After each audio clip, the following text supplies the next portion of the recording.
Hey, everybody, welcome back to the How Did It Happen podcast for this Friday, Free Thinking Friday solo episode. Today, I am going to be talking about something that I never heard of until very recently. But as you know, from the last, I've mentioned it once or twice in my podcast so far, and there'll be more of that coming. I am now have developed this new program that I call the Dream Exit. And the Dream Exit is really a program that's tailored to entrepreneurs who have businesses between 5 million and 100 million in annual revenue, who may not have ever thought about how they will eventually exit that business.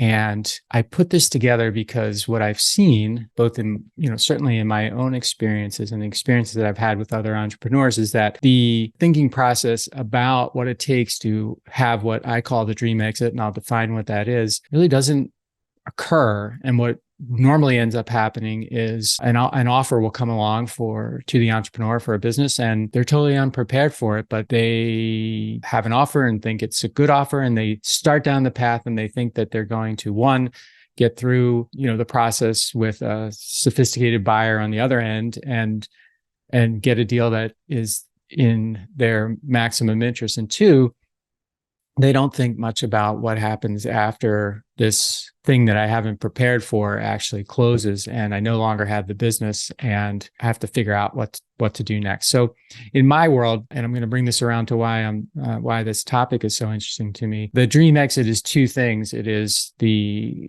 one, selling your business for its maximum value. That's number one. But more importantly, and I think way more importantly, it's about being prepared for maximum meaning or purpose in your post-sale or post-exit life. Those two things, if they come together, to me is the dream exit that I think every entrepreneur deserves. But more times than not, at least in my experience, that is not what's going to occur. You're not going to get both of those things. Sometimes you get neither. And I want to change that. I want to help as many entrepreneurs as I can get ready for and actually achieve the dream exit that they've earned and that they deserve. And so anyway, that's what brings me back to this topic that I had heard nothing about until recently, but it fit in really, really nicely with this meaning part, this purpose part of the dream exit. And this is about a concept called liminality, Liminality. And I heard about this from a woman named Samantha Kris, Kris. And this liminality talk, or her goal setting talk, is actually the number one TED talk on goal setting. So she's made an impact. And I'm going to read for you what she talks about with liminality, because it aligns very well with two modules in the Dream Exit playbook, which are module number 4, preparing the entrepreneur for a sale, and module number 9, getting ready for your post-exit life. So let's get started here. Liminality. Liminal space is the space between what is and what is next. Physical liminal spaces come in the form of bridges, hallways, and staircases, to name a few.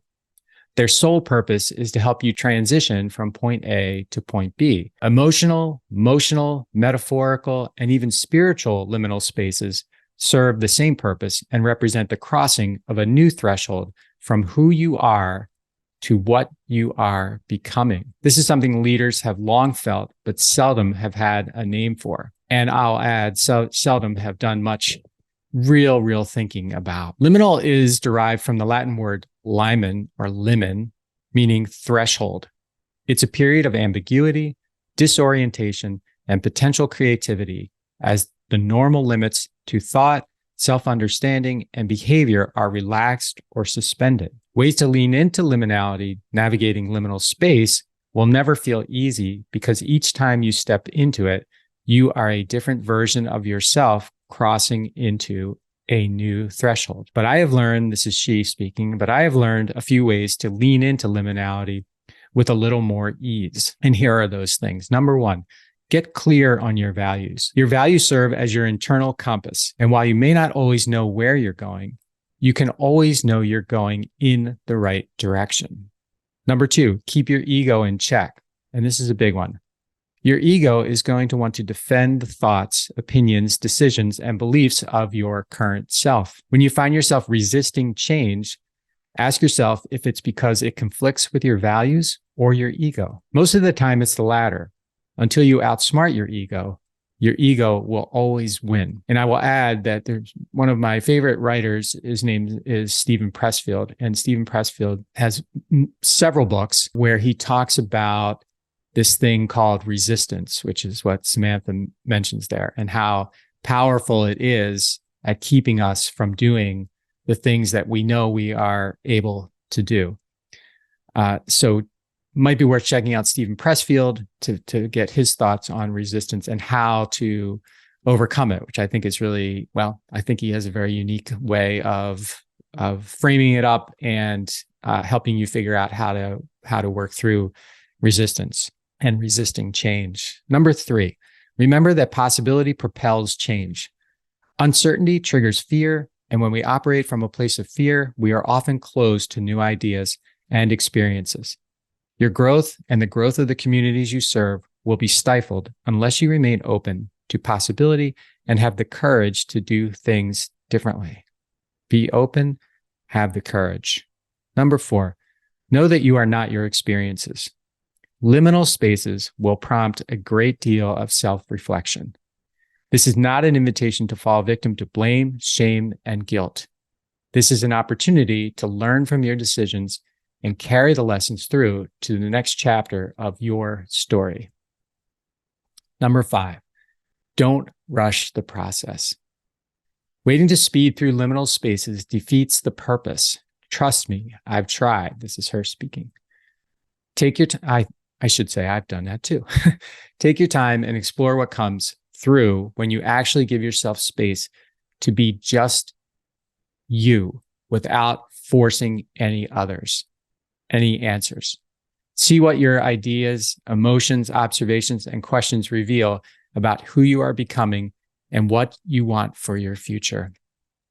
And I'm going to add that I think I just had lunch with a colleague yesterday who had sold his business, and he was telling me how he had taken the summer off and how refreshing it was to not have the responsibility of doing things and how he could just sit and think. And I think there's a tremendous amount of power to that. I do think, though, that power can be multiplied if you give yourself the opportunity to sit and think before the event actually happens and not just after the event happens. And that may be easier said than done, but it's part of the Dream Exit playbook planning is to make time for that kind of reflection before the event happens, because I feel like the better prepared you are on the front end, the better prepared and executable your time will be on the back end. And number 6, and this is the last one, doing the internal work is hard. Catalyzing change is hard. Leadership is hard. But the world needs people like us, the ones who know it'll be hard and do it anyway. So again, that's Liminality by Samantha Chris, Kris. Number 1 TED Talk. I forget how I came upon this, but it was such a new idea. It's kind of weird that you still get introduced to these words that I never heard of, like liminality. But as I read it, it really connected with me and the work that I'm doing now in the Dream Exit program. And I wanted to share that with you today, because you don't have to be an entrepreneur to get a lot of value out of those 6 tips about how to deal with liminality. So thank you so much for joining me for this Friday Free Thinking episode. And I'll leave you with this. Please, today, maximize the greatness that I know is inside of you and work on making your future something that you own like property, and something that you can be very, very proud to own. Until next time, bye. Hey everybody, thanks for listening to the show. And before you go, I just have 3 requests for you. 1, if you like what I'm doing, please consider subscribing or following the podcast on whatever podcast platform you prefer. If you're really into it, leave me a review, write something nice about me, give me 5 stars or whatever you feel is most appropriate. Number 2, I've got a book. It's called Owner Shift: How Getting Selfish Got Me Unstuck. It's an Amazon bestseller, and I'd love for you to read it or listen to it on Audible or wherever else, Barnes & Noble, Amazon. You can get it everywhere. If you're looking for inspiration that will help you unlock your greatness and potential, order or download it today so that you can have your very own copy. And if you get it, please let me know what you think. Number 3, my newsletter. I do a newsletter every Thursday, and I talk about things that are interesting to me, and or I give more information about the podcast and the podcast guests that I've had and the experiences that I've had with them. You can sign up for the podcast today at my website, which is my name, MikeMalatesta.com. You do that right now, put in your email address, and you'll get the very next issue. The newsletter is short, thoughtful, and designed to inspire, activate, and maximize the greatness in you.